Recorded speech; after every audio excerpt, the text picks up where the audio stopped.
तर नाशिक जिल्ह्यामध्ये सुद्धा मालेगावात सूर्यानं आग ओकायला सुरुवात केलेली आहे। मालेगावचा पारा विशेषतः 42.8च्या वर गेलेला आहे। उन्हाचा तडाखा अजून वाढण्याची शक्यता आहे। तर वाढत्या उन्हाळ्यामुळे रस्त्यांवर अक्षरशः शुकशुकाट पाहायला मिळत आहे। रस्ते निर्जन झालेले आहेत। परिणामी 12 ते 4च्या दरम्यान लोकांनी घराबाहेर न पडणंच जास्त पसंत केल्याचं दिसतंय आणि त्यामुळे नाशिकचा ग्रामीण भागामध्ये सुद्धा काढणीला आलेल्या शेतपिकांवर या उष्णतेचा परिणाम झालेला आहे। कांदा काढण्यासाठी अनेक ठिकाणी रात्रीच्या वेळीच ही सगळी कांदा काढणीची कामं केली जात आहेत।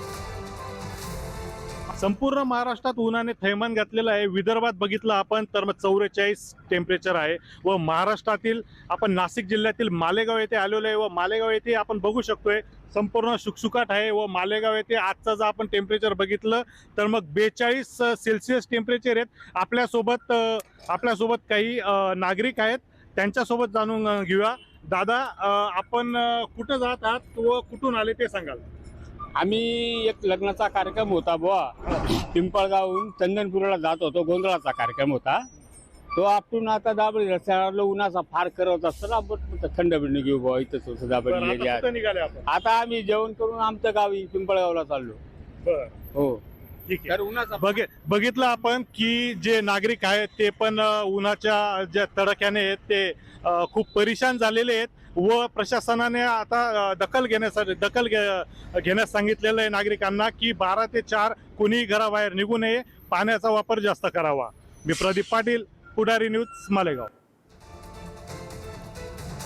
तर नंदुरबारमध्ये काय परिस्थिती आहे पाहूया। नंदुरबारमध्ये सुद्धा तापमानाचा पारा हा 40 अंशांच्या वर गेलेला आहे। वाढत्या उष्णतेमुळे नागरिक हैराण झालेले आहेत। कडक उन्हामुळे दुपारच्या वेळी रस्ते ओस पडल्याचं दिसतंय। नागरिकांनी उन्हाच्या झळा न सोसण्यासाठी आता या घराबाहेर न पडण्याचाच निर्णय घेतलेला आहे। दुपारी घरी राहणंच लोक पसंत करतात।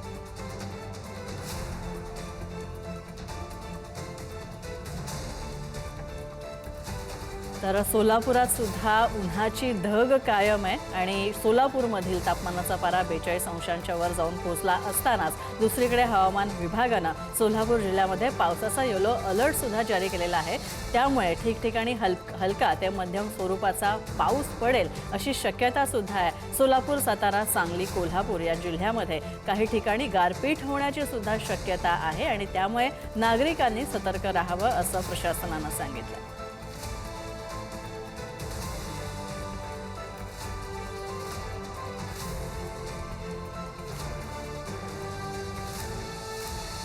तर नाशिकच्या मालेगावमध्ये सुद्धा 42.8 वर तापमान जाऊन पोहोचलेलं आहे।